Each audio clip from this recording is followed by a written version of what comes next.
Hello guys, I hope you all are doing good. I am Vishali Khan and we are discussing the optical communication. Today in this video, we are going to talk about a lot of important topics like the group velocity, phase velocity and the group index.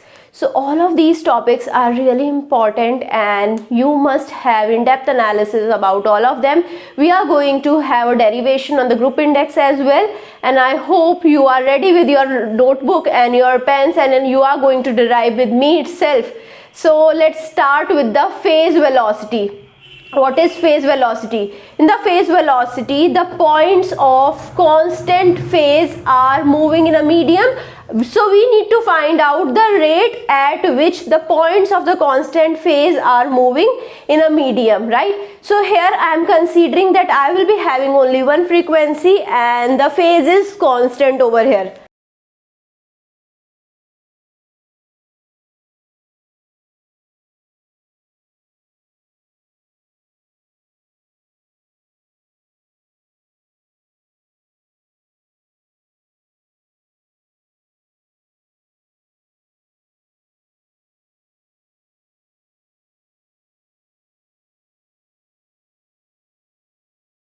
Okay, so the phase velocity is the rate at which points of constant phase are moving in a medium. Here I am considering the wave is having only one frequency, right? So how I can represent the phase velocity? I am representing it with Vp and it is omega upon beta. Now what is omega? What is beta? We should know them. So omega we all know, it is the angular frequency of the wave.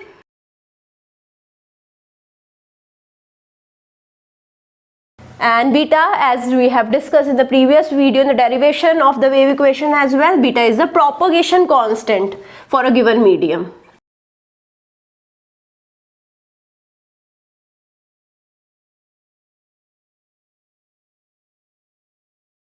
Right, so what is omega? We know omega is 2 pi into f, right? So now how I can represent f? F is c upon lambda, that we know frequency is c upon lambda, right? C is the speed of the light in the vacuum or free space. So now how I can represent omega? Omega can be represented as 2 pi c upon lambda, right? So now coming to the beta, a second thing that I should know is the beta. Beta I know it is 2 pi n1 upon lambda, right? So where n1 is the refractive index of the medium. So I can say Vp is omega upon beta. What is omega? Omega is 2 pi c upon lambda. What is beta? Beta is 2 pi n1 upon lambda, right? So here this can cancel out, this will get cancelled out. So I can say Vp is c upon n1, right?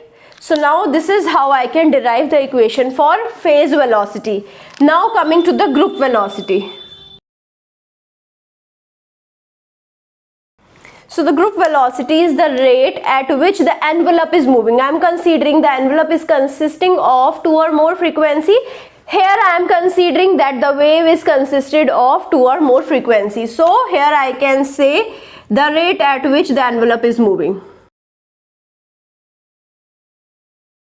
So now how I can make the envelope? Envelope can be made of 2 or more frequency.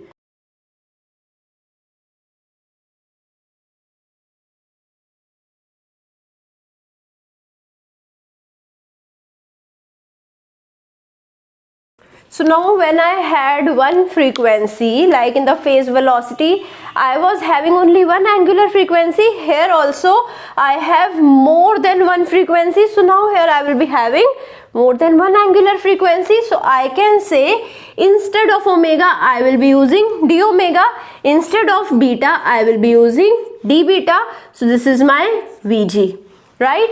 So now first of all I need to find out d omega then d beta. So how I can represent it? I can simplify it. I can write it as d omega upon d lambda into d lambda upon d beta. So these two are same, right? I can cancel out d lambda and I will be getting d omega upon d beta only, right? So now first of all I should know what is d omega upon d lambda. For that I know omega is what was omega? Omega was 2 pi c upon lambda, so which gives me d omega upon d lambda. So here we can differentiate it as a simple differentiation, so minus 2 pi c upon lambda square, right? So this is how I will be getting d omega upon d lambda, right? The next thing that I require is the d beta upon d lambda. D beta upon d lambda will be equal to d lambda upon d beta inverse, right? So here I will be, if I need to find out d lambda upon d beta, I can take the inverse, or I can say d lambda upon d beta will be equal to d beta upon d lambda inverse, right? So what I need to find out, d beta upon d lambda, and then I can do the inverse, and this is how I can find out this term. I will multiply it with this, which I have already found out.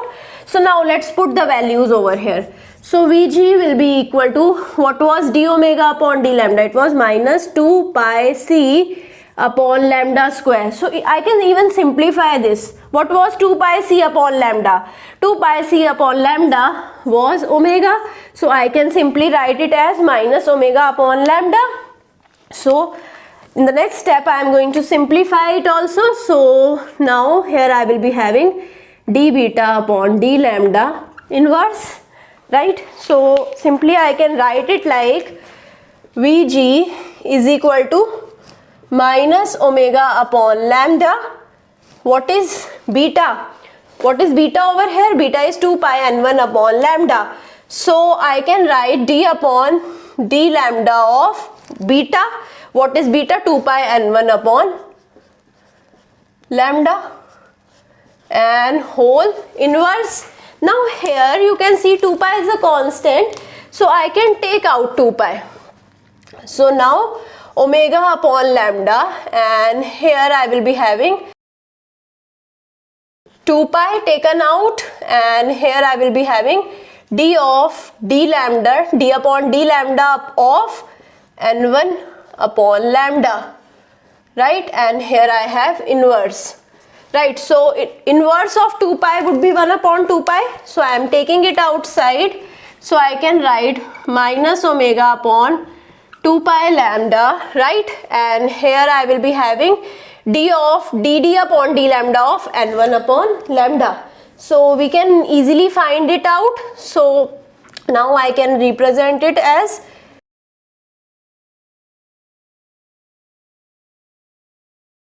right. So now here what I can do, I can write it as minus omega upon 2 pi lambda, and here I will be left out with dn1 upon d lambda minus, here I will be having n1 upon lambda square, right? And here I will be having lambda as well. So now what I am doing, I am differentiating n1 with d lambda, and I am taking lambda as it is, and then I am differentiating 1 upon lambda into n1. So here I will be having n1 lambda upon lambda square, right? So now what I can do now, I can take out, here I have minus 1 also, so now I can take out lambda.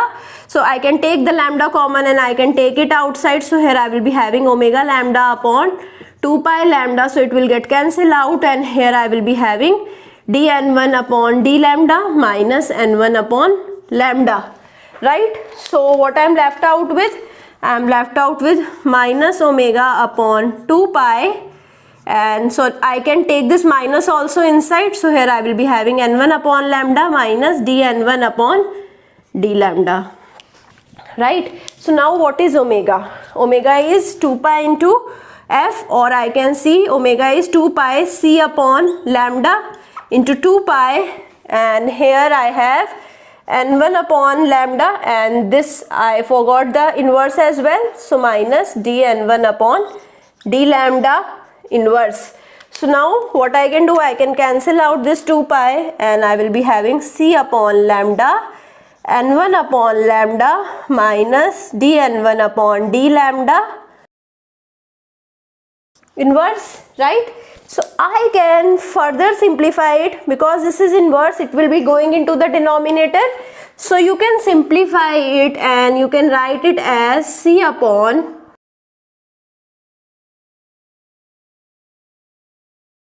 n1 minus lambda dn1 upon d lambda. So here you can see this is my group index. So I hope you understood how I am finding out the phase velocity, then the group velocity, how from the equation of group velocity I found out the group index as well. So this is a very simple derivation. I hope you understood each and every part, and I hope you did this derivation in your notebook as well. If not, so start the video again, see all of the concept and write all of the steps and derive it yourself, right? So this is how you will be getting to know this derivation, to know about the group velocity, the phase velocity and the group index in a great detail.